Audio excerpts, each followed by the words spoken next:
45, Juicing Carrots heads in. The red light. It's on top of the gates. They're off. Strike Force threw its head high up into the air just as the starter said go. Gangbuster was the first to hit the ground. Now Montalina will be back second last as they complete 250. Juicing Carrots will park itself on speed. No one wants to be there though. Strike Force pushing up on the inside of Black Shadow, who's going to lob into a lovely trail early on. Nawadaroo 3 wide, however, from Gonna Go. Then Frosty Heart being followed by Montalina, who's back on the inside, and 2 lengths Contentional. Well, they've just jog-trotted going over to the back straight. 1400 left to run, and the pilot is Gangbuster. He took up the role of pacemaker. 3/4 clear, Juicing Carrots, who's pulled his way around the outside in this muddlingly run early part. Strike Force is running third. Black Shadow fourth in the middle. Nawadaroo will have to tramp 3 deep in running, but being trailed by the big fellow Gonna Go.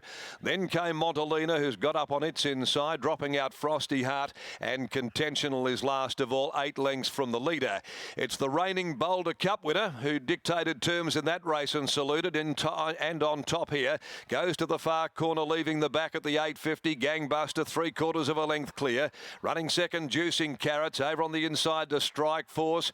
Black Shadow's enjoying a good run there in the middle. Outside of it though, and covering plenty of extra ground in running, is Nawadaroo. Gonna Go's going up there 4 deep. Behind them the favourite Montalina. It might need a bit of luck there. Just jammed away behind a wall of horses coming into the turn. Followed further back by Frosty Heart. Forget Contentional. As they come around the bend, they're on top of the corner now. Juicing Carrots had gone to the lead from Gangbuster.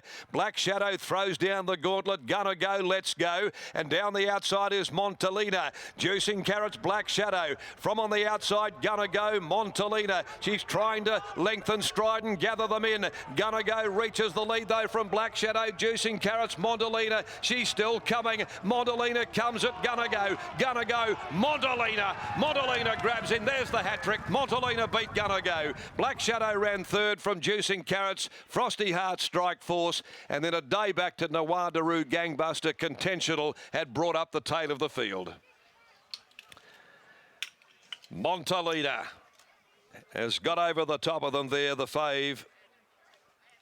7 first, Montalina. 4 Gonna Go second, 5 Black Shadow third, and Juicing Carrots behind them. She took the length of the straight really to assert her class, her superiority, and at her first attempt over the 2,000 metres, she has found the ground perfectly to her liking and has beaten Gonna Go. The big guy wanted to roll in a bit. Lucy Warwick had trouble riding him up properly, but Montalina over the top was simply too good. Black Shadow enjoyed the run of the race. The winner is by Rubik from Karora Blue for impressive racing, as well as L. Thomas, R. Marino, Pete Antonis, C. Grover, J. Crone, C. Glass, BK, Dr. BK, KL Phoenix, S. Freeman, L. O'Connor, S. Phoenix, M. Franchini, M. Griffiths, J. McGill, J. Mast, and H.A. Money. Trained by Darren McAuliffe, and a perfect ride it was by Chris Parnham there. He nursed her through, nursed her to a point where he then said go, and she really did knuckle and respond well. She won by 1 length, 1 3/4 between second and third. The time 2:07.47. The tempo was against her. They dawdled up there in front, home in 37, and they really had plenty to offer those leaders, but she was the one conceding and got the lovely drag up behind Black Shadow, then around the heels of Gonna Go, and that got her to the 200 mark, and then her ability, her talent and her fitness got her to the line. The next event of the day, the Peninsula Dining Room Plate over 1,000 metres. 8 Aussie Boy is the scratching there. Looking forward to this contest. In the meantime, let's go downstairs. And she's not a big filly by any stretch of the imagination, but boy, she's all heart, and she's putting it all together at the moment as she continues to blossom in this campaign. Brett? She does, and she's behaved herself, but I'm not sure if her trainer is behaving himself. Darren, what are you doing? No. Sorry. He had her earmuffs on. Gee, you must be pleased with that performance. Yeah, look, it was a grinding effort. Obviously, 7-day backup, you know, they generally can, like, obviously, with her temperament, we've got to keep the work up to her. So, yeah, she was probably a little bit sort of not as zippy. But anyway, she'll go into a 2-week spacing now into that next race, 78.22, and yeah, she should be a lot sharper, I'd imagine. You speak of her temperament and needing to keep the work up to her on the 7-day backup. What have you done with her this week? Yeah, see, normally I wouldn't really put a saddle on them on a Monday. They'd sort of have a day in the paddock. But no, she had the saddle straight on, and she was actually sort of doing not necessarily maintenance work, probably a level above that for the most of the week. So yeah, we've kept it right up to her because she was a little bit worse behaved than she has been most of the prep last week. She was really, really good there today. But yeah, as you saw, just when she got out and got in clear air, she just wasn't quite as zippy as last week. We know that sometimes you like to work them on race day, some of these temperamental types. Is she one that fits that mould? Yeah, look, we worked her this morning and just knocked a bit of sting out of her.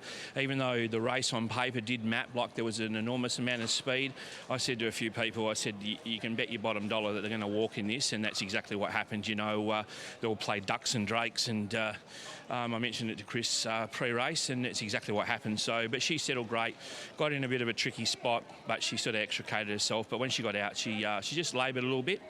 But I'd say that's more the 7-day backup than anything.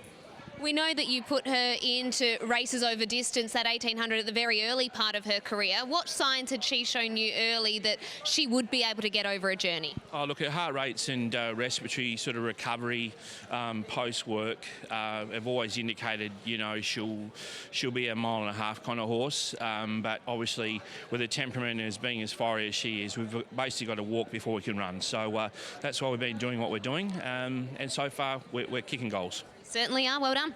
Thank you. Darren McAuliffe after the victory of Montalina, kicking goals. That is exactly what she is doing. It's exactly what Chris Parnham is doing. Red earmuffs on Darren McAuliffe too. Chris Parnham, last week she was obviously at her worst behaviour in the gates. What was she like today? She was better today.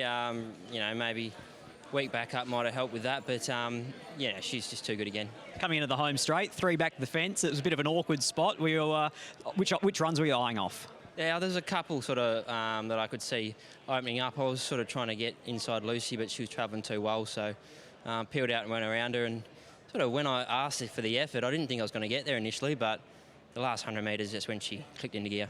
Darren says the next outing for her is 2200, an extra furlong. Not going to worry her? No, not at all. You see it was a strong run race then, and the last 100 was her best. Got a nice book for the rest of the day. Do you have one picked out that you're most looking forward to? I think Madame Toria on the next is probably my best for the day now. Good luck, Chris. Well done. Thank you. In not too long at all if Chris Parnham can make it back-to-back victories with Madame Torio coming up. But it's all about Montalina, and she justifies that short price favouritism and takes out the All Flag Signs and Banners handicap.